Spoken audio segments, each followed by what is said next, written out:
ഞാനും എൻ്റെ സിസ്റ്ററും കൂടിയിട്ടായിരുന്നു കൊണ്ടുപോയത്. നിങ്ങൾ അഡ്വക്കേറ്റിനൊപ്പം ഉണ്ടായതുകൊണ്ട് ഞങ്ങളൊപ്പം വേറെ ആരും ഉണ്ടായിരുന്നില്ല.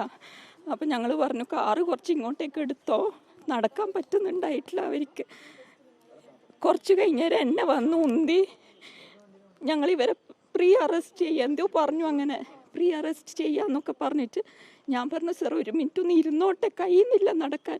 അത് പറ്റൂല, നിങ്ങൾ മാറുന്നു പറഞ്ഞിട്ട് എൻ്റെ കൈയൊക്കെ തള്ളി പിടിച്ച് വലിച്ച് ജീപ്പിലിട്ട് 2-3 പോലീസും കൂടി പോയി.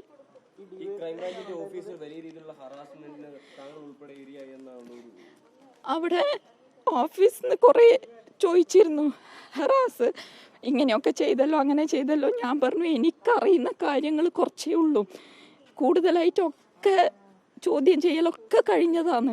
അത് കഴിഞ്ഞിട്ടാണ് എന്നെ എൻ്റെ സിസ്റ്ററിയും വിളിച്ചിട്ട് ഭയങ്കരമായിട്ട് നിങ്ങൾ എന്താ വിചാരിക്കുന്നത് അങ്ങനെ ഇങ്ങനെ എന്നൊക്കെ പറഞ്ഞിട്ട് കുറേ പറഞ്ഞു. ഓഫീസിൻ്റെ അകത്ത് ഇരുന്നിട്ട് ഒക്കെ ചോദ്യം ചെയ്യലൊക്കെ കഴിഞ്ഞിട്ട് ഞങ്ങളെ രണ്ടാളെയും വിളിച്ചിട്ട് പിന്നെ ഞങ്ങളധികം പ്രതികരിച്ചില്ല. അതിന് ഞങ്ങൾക്ക് അതിൻ്റെ നിയമങ്ങളൊന്നും അറിയില്ലല്ലോ, ഇങ്ങനെ ആയിരിക്കും എന്ന് വിചാരിച്ചു. ഞങ്ങൾ അവിടെ തന്നെ അനങ്ങാതിരുന്നു. ലോയറെ വിളിച്ച് പറഞ്ഞു. അപ്പോൾ ലോയറും പറഞ്ഞു ഓക്കെ കോർട്ടിലേക്ക് വാന്ന് പറഞ്ഞു. ഇപ്പം ഇവിടുന്ന് ഈ ടേണിങ് കഴിഞ്ഞ അപ്പാടാന്ന് പിടിച്ച് വലിച്ച് കൊണ്ടുപോയത്. അതും എങ്ങോട്ടേക്കാണ് പോയത് എന്നറിയില്ല. ഇങ്ങ് കണ്ണൂരാ പോകേണ്ടത്, ആ ഭാഗത്തേക്കല്ലേ. പക്ഷെ അവർ ജീപ്പ് എടുത്ത് പോയത് ഇപ്പുറത്തെ ഭാഗത്തേക്കാണ്, തലശ്ശേരി ഭാഗത്താണ്. അതെ, അവരാണ് എന്നെ തള്ളിയിട്ട് DYSP ചെയ്തത്, വേറെ പോലീസുകാരൊന്നും ചെയ്തില്ല. DYSP ആണ് എന്നെ തള്ളി ഇവരെ വലിച്ചു കൊണ്ടുപോയത്. ഞാൻ പറഞ്ഞു സാർ വലിക്കല്ല, മെല്ലനെ നടക്കട്ടെ, നടക്കാൻ വയ്യ. പക്ഷെ ഇങ്ങനെ വലിച്ചു കൊണ്ടുപോവുക ചെയ്ത്. എനിക്കറിയില്ല എന്താ ചെയ്യണ്ടേന്ന്, നിങ്ങളൊന്ന് സഹായിക്കണം. ദിൽന